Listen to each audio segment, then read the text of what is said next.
Tiga-tiganya itu adalah amalan daripada insan yang memberikan peluang waktu untuk mengenal Allah Jalla wa'ala dan juga untuk beriman kepada Rasul Nabi akhir zaman. Dengan tumpukan umur yang Allah bagikan, tidak boleh ditambah dan juga tidak boleh dikurang daripada ketetapan yang telah Allah jadwalkan sejak pada masa usia kita 120 hari. Lepas 4 bulan di dalam kandungan, rezeki yang pertama, amalan yang kedua, umur yang ketiga, baik, bahagia atau celaka, yang keempat dan yang kelima. Maka dengan 3 aspek tadi itulah merusakan jadi bahagia dunia dan akhirat. Itu dalam bentuk amalan, di mana sesuai dengan target dan matlamat Allah ciptakan manusia untuk menjadi seorang abid dan juga menjadi khalifah Allah di permukaan bumi, yang dengan dunia yang Allah bagikan kepada kita, peluang yang Allah bagikan kepada kita, fasiliti hidup yang Allah karuniakan kepada kita, itu bertujuan agar dengan kita dapat mengkombinasikan dan menghimpunkan antara dunia dan akhirat. Tidak boleh hanya salah satunya saja yang berjalan dengan melupakan bagian yang lain. Tidak boleh hanya dengan dunia kita saja. Kita ada perjalanan yang lebih jauh daripada dunia, yang lebih penting daripada dunia, yang lebih menentukan daripada dunia. Belum tentu yang kaya raya di dunia akan jadi kaya raya juga di akhirat nanti. Belum tentu orang yang hidup selesa, nyaman, enak dan nikmat di dunia akan seperti itu nanti pada hari akhirat nanti. Maka dengan kita berdoa, Allah berikan akal pemikiran yang sehat, akal pemikiran yang waras, untuk kita dapat menseimbangkan antara kehidupan duniawi dan juga dengan kehidupan yang akan kita tempuh. Bahkan sebelum dengan kita menempuh alam akhirat, sebelum nanti masing-masing akan menempati tempat-tempat yang telah ditetapkan oleh Allah Jalla wa'ala, fariqum fil jannati wa fariqum fis sa'ir, kumpulan di dalam surga dan kumpulan di dalam neraka. Itu kesudahan yang sudah tidak boleh kita elakkan, kesudahan yang dengan kita tidak boleh patah balik ke dunia disebabkan karena dengan penyesalan dan ketidaksiapan kita untuk kita menemui segala amal bakti, amal ibadah, amal ibadah, amal perbuatan yang kita lakukan dengan leluasa, dengan kehebatan, dengan power, dengan kedudukan, dengan pangkat yang kalau saja dengan kita agung daripada yang diperkuat agung pun tetap kesempatan kita akan diberi. Maka sebelum kita menuju alam yang tidak ada pilihan tadi itu, kita ada alam penantian. Alam penantian pun juga boleh tahan, namanya alam barzakh, alam kubur. Dalam berapa lama kita tidak tahu, kita leluhur malam ini kita sama-sama berpikir. Jadi bukan saya saja yang menyampaikan, bukan saya yang berpikir, tapi kita sama-sama merenung. Mudah-mudahan seperti yang saya katakan tadi, balik daripada surau atau masjid, surau menjadi masjid, balik daripada surau al-hijrah di sini, memang betul-betul pemikiran kita sudah berhijrah, dan juga dengan mentaliti kita pun juga sudah berhijrah, cadangan dan rancang kita juga sudah berpindah daripada kota warisan kepada kota yang lebih indah. Itu adalah alam akhirat, yang itu adalah merupakan tempat kediaman yang abadi, yang sudah tidak ada istilah negosiasi tawar menawar. Kalau sudah ditempatkan di tempat yang mana satu, kita tidak boleh memperbaiki suasana dan keadaan kita. Beda halnya kalau dengan di dunia, duduk di salam, jam, ramai, pesek, dah tidak kota warisan, tidak ada bunyi motor, tak ada. Coba kalau di Kelang misalnya, ataupun juga di Shah Alam, Kota Damansara, agak lumayan bising, ramai di sana. Kalau nak tenang, benih, begitu mana? Pergi ke Bukit Beruntung, jauh sekali. Bukit Jeluntung lumayan mahal. Kota Warisan agak cukup lumayan murah dan juga tempatnya cukup lumayan selesa. Allahu Akbar. Kalau seandainya bentuk masjid yang semacam ini, tadi kami simpang di jalan dengan kawan-kawan. Kalau seandainya elektrik mati, jadi tuan khatib itu turun melalui mana enggak?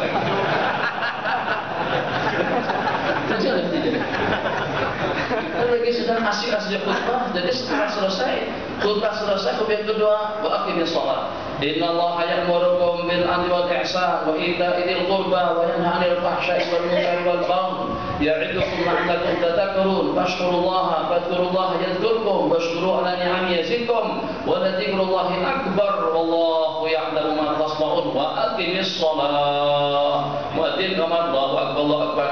Sebelum habis kamar klik lampu mati. Agak-agak tulis di mana? Apakah dari atas akan melompat pakai tangga atau meja kita susun 3-2 di sini? Itu jadi pikiran kami dari itu. Jadi cukup menakutkan juga kalau seandainya untuk naik ke atas dibantu dengan menggunakan lift. Kenapa? Sebab dia kadang-kadang ada halangan dan rintangan. Tak puas boleh diganti dengan tangga. Tak puas kalau putih diganti dengan biru. Tak puas biru ganti dengan hijau. Jamaahnya macam-macam. Udah setengah hijau, setengah biru, setengah bumbunya biru, bawahnya hijau. Tidak ada masalah, masih boleh dirubah.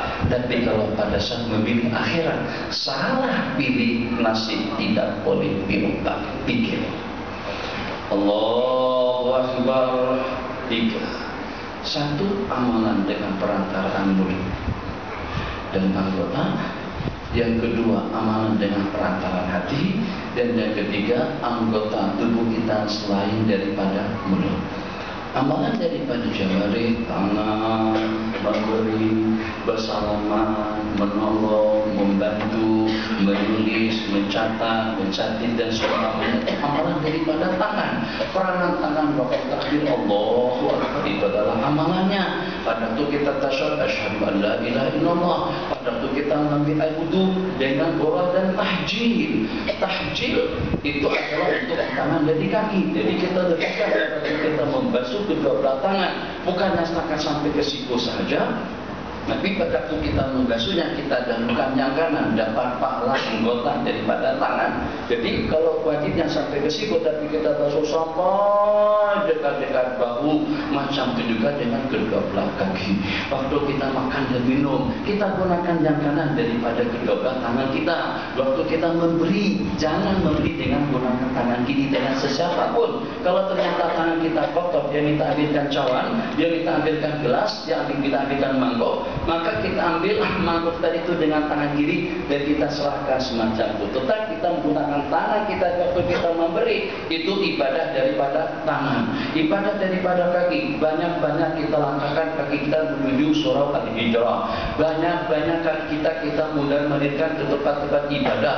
Banyak-banyak kaki kita langkahkan ke majlis-majlis ilmu. Nabi kita bersabda dan Nabi kita menjanjikan, walaupun kalian penuntut ilmu, penuntut kebenaran itu kalau seandainya meninggal dunia, dia akan mendapatkan pahala syahid. Dia berada di jalan Allah Jalla wa'ala.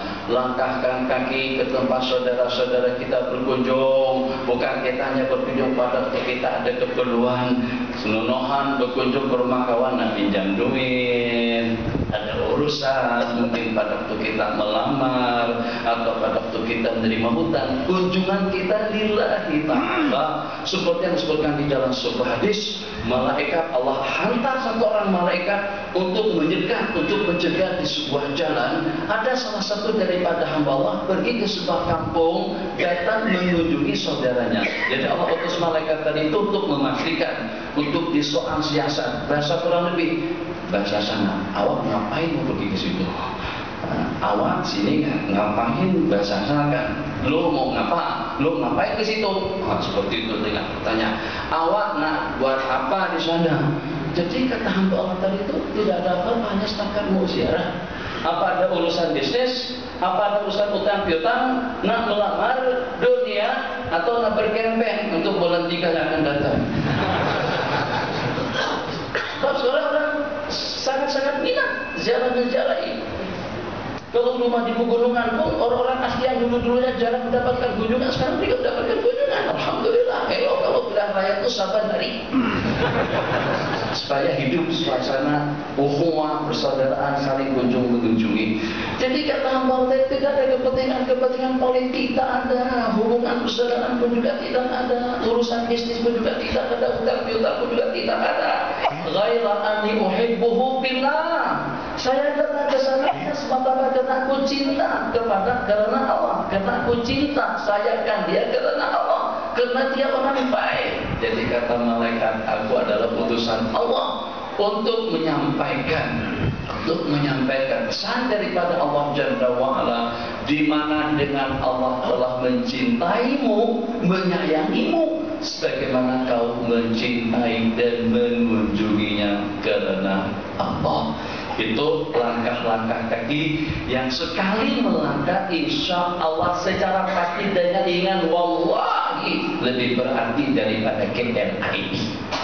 Selangkah kita pada waktu kita ke masjid, selangkah kita pada waktu kita menuju majelis ilmu, selangkah kita pada waktu kita menuju majelis zikir, selangkah kita pada waktu kita berziarah yang tidak ada tujuan hanya semata-mata untuk mencari persaudaraan kita sebagai hamba Allah Jalla wa'ala yang Allah ciptakan untuk saling hormat menghormati dan juga untuk saling memuliakan. Jadi beberapa bulan yang lalu saya mendapatkan kunjungan salah seorang sahabat kita daripada Sungai Petani. Saya tidak tak kenal nama dengan orang yang berbeda, datang ke Bogor. Pada waktu saya tanyakan, jadi Tuan Haji datang kemari atas tujuan apa sebenarnya? Jadi kata dulu saya pernah kuliah di Gondor. Jadi ada teman saya sedang sakit di Jakarta. Jadi saya terbang daripada Sungai Petani ke KLI, daripada KLI ke Jakarta hanya untuk menziarahi teman beliau yang pernah bersama beliau pada masa di Gontor di Jawa Tengah dan mengambil sebuah kesempatan untuk datang ke pondok pesantren saya. Saya merasa kagum dengan usaha upaya daripada seseorang tadi itu. Masya Allah, bukan ke Alun Menggodo, bukan ke Rantau Panjang. Kalau daripada Bacok Rantau Panjang tak jauh mana, atau kan ke Gubeng Krian tidak, bukan juga ke Pantai Johor kan, atau juga dengan Akar Peluru, Alur Peluru, Akar Peluru. Bukan di Kedah. Orang Kedah akan jatuh Akar Peluru. Insyaallah itu tak jauh mana. Kalau dari sini ke masalah daripada masalah ke Sya'alan ke USD ke Bukit Jeluntung itu dekat jauh mana. Ini ke Jakarta perjalanan 2 jam. Paspor lagi. Untuk apa? Bukan untuk urusan bisnis. Hanya dengan temannya sakit dia datang berkunjung ke situ. Itu yang mempunyai nilai terhadap langkah daripada kedua kaki yang Masya Allah tabarakallah insya Allah. Pada saat berjalan di atas eskalator, pada saat menaiki tangga pesawat, turun daripada pesawat, job immigration, kemudian menuju tempat yang berkenaan. Itu dalam sebuah list dia akan disertai oleh 70.000 daripada para malaikat Allah Jalla wa'ala. Itu amalan tangan dan kaki. Itu baru sedikit nih. Kalau kita langsungkan semuanya banyak tuh Haji. Telinga, estetika daripada telinga, daripada tangan, daripada hidung, daripada mata. Allahu Akbar, luas mata kita memandang. Kadang-kadang dengan kita memandang seseorang dengan sebelah pandangan kita saja dengan gunung hina dan sinis. Itu pandangan yang berdasar. Kita pandang dia dengan penuh hormat dan takzim. Kita pandang dia dengan penuh penghargaan. Pandangan kita kepada Al-Quran, pandangan kita kepada kedua ibu bapa, pandangan kita kepada kaum muslimin, pandangan kita kepada Ka'batul Musyarrafah, pandangan kita kepada telaga Zam-Zam. Itu semuanya ibadah yang akan dihisab dan dimuhasabah Allah nanti pada hari kiamat. Seronoknya tahu 21 aja salah satunya saja. Jadi seronok sungguh. Pada saat dengan pandangan mata kita melihat itu termasuk daripada perkara yang akan memberatkan timbangan amal ubudiyah kita pada hari kiamat kelak nanti. Allahu Akbar. Yang kedua mulut. Subhanallah walhamdulillah wa la ilaha illallah wallahu akbar. Subhanallah walhamdulillah wa la ilaha illallah wallahu akbar. Hasbi rabbi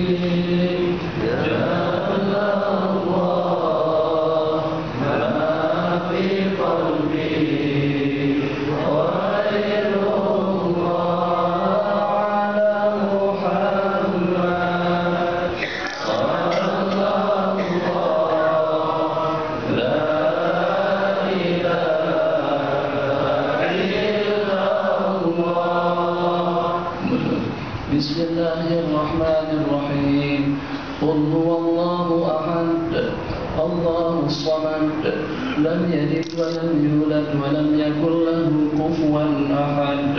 Imam di masjid. Allahumma inna ala dzikrika wa syukrika wa husni ibadatik. Subhanallah, subhanallah, subhanallah, subhanallah, subhanallah, subhanallah, subhanallah, subhanallah, subhanallah. Tapi macam mana pun mulut dengan zikir, dengan tasbih, dengan takbir, dengan tilawah, dan juga dengan amalan-amalan yang seumpamanya semuanya mempunyai keterbatasan, yang kalau pada saat kita tidur mulut sudah tidak tercapai. Ya, kalau pada waktu kita berehat, anggota kita tidak boleh berbuat apa-apa. Jadi kalau kita melihat daripada dua amalan yang itu akan menjadi asbab kita berbahagia dunia dan akhirat. Yang pertama daripada anggota sabar, yang pertama daripada anggota, yang kedua daripada mulut, dia dengan keterbatasannya. Jadi kalau pada saat kita terbaring tidur, Bismillahirrahmanirrahim, ahya wa amut, tangan kita sudah tidak bergerak, mata kita sudah tidak melihat, mulut kita sudah tidak kumat kamit, dimana dengan seluruh daripada anggota tubuh kita semuanya pasif, semuanya tidak ada yang aktif, tidak ada yang menambahkan kebaikan, pahala, ganjaran, makam, kedudukan kita di sisi Allah Jalla wa'ala. Kenapa? Sebab sedang kita lihatkan dalam jangka waktu kadang-kadang tidak kurang daripada 8 jam. 8 jam itu yang normal. Yang tidak normal 8 jam tambah khutbah setengah jam, 8 jam setengah, mengantuk di waktu khutbah, mengantuk di waktu pengajian, di waktu berzikir, tambah dengan mengelamun, tambah dengan menganggur. Itu waktu yang terbuang dalam tiap hari dalam kehidupan kita. Kita simpulkan, berarti kemampuan anggota tubuh kita untuk berhubungan kepada Allah dan kuasa mulut untuk berzikir, bertasbih dan bertakbir ternyata sudah tersekat dan terhambat pada waktu kita tidur. Macam juga akan terhambat kalau pada saat di waktu kita sakit, di waktu kita menderita, anggota sudah tidak boleh digerakkan. Kenapa Tuhan Haji? Allah, kolesterol, darah tinggi, kencing manis, kemudian pula dengan buah pinggang, jantung tersumbat, stroke lagi, innalillahi wa inna ilaihi raji'un. Kalau sudah kaki terangkat macam tu, ayak masuk ke dalam tubuh, mulut nak kumat kami baju mana ada untuk menjeduk, untuk mengambil ludah kita. Pada waktu kita memperbaiki gigi, masuk ke gigi pergigian, boleh bertasbih tak pada saat itu? Atau pada saat sudah koma, sudah hitam, sudah pingsan, sudah tidak boleh.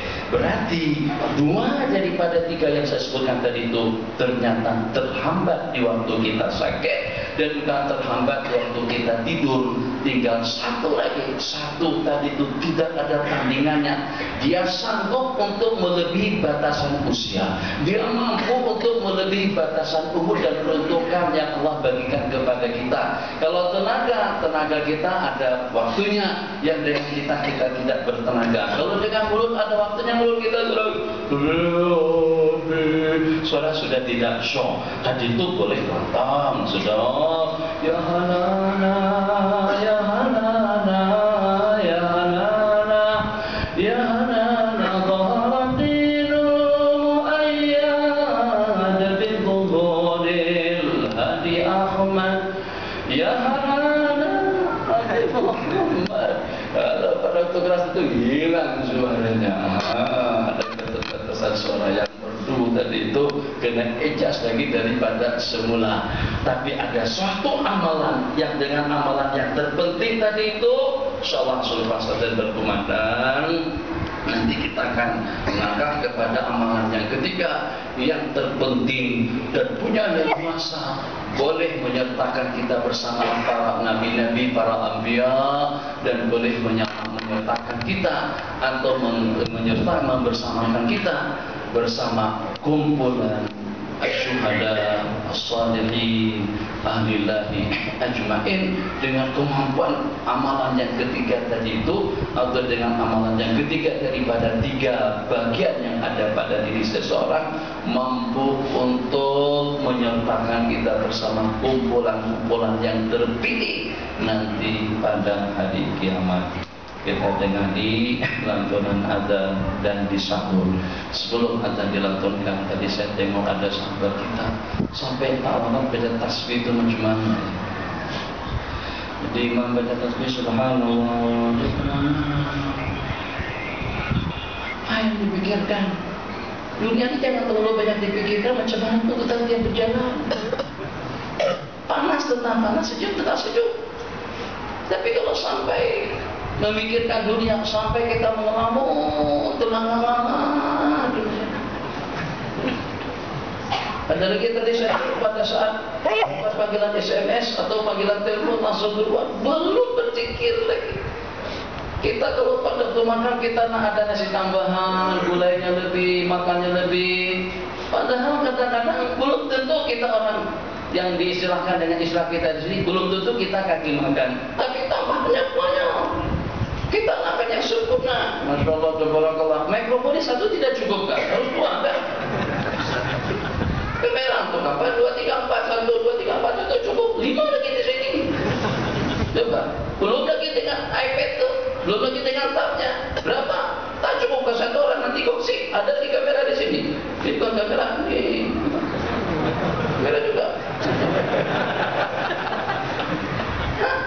Tapi pada itu beribadah yang mustahab untuk dibaca. Kenapa sampai tak dibaca dan kenapa sampai peralatannya seperti ini mengganggu konsentrasi kita berubudiyah kepada Allah. Jangan sampai dahnya duit, tenaga, waktu, kesempatan mahal, ternyata kita laknat dia nanti selepas kita mati. Kenapa? Sebab dia kacau ibadah kita, ganggu konsentrasi kita pada waktu kita beribadah, berubudiyah kepada Allah. Azan dan disambut. Bismillahirrahmanirrahim.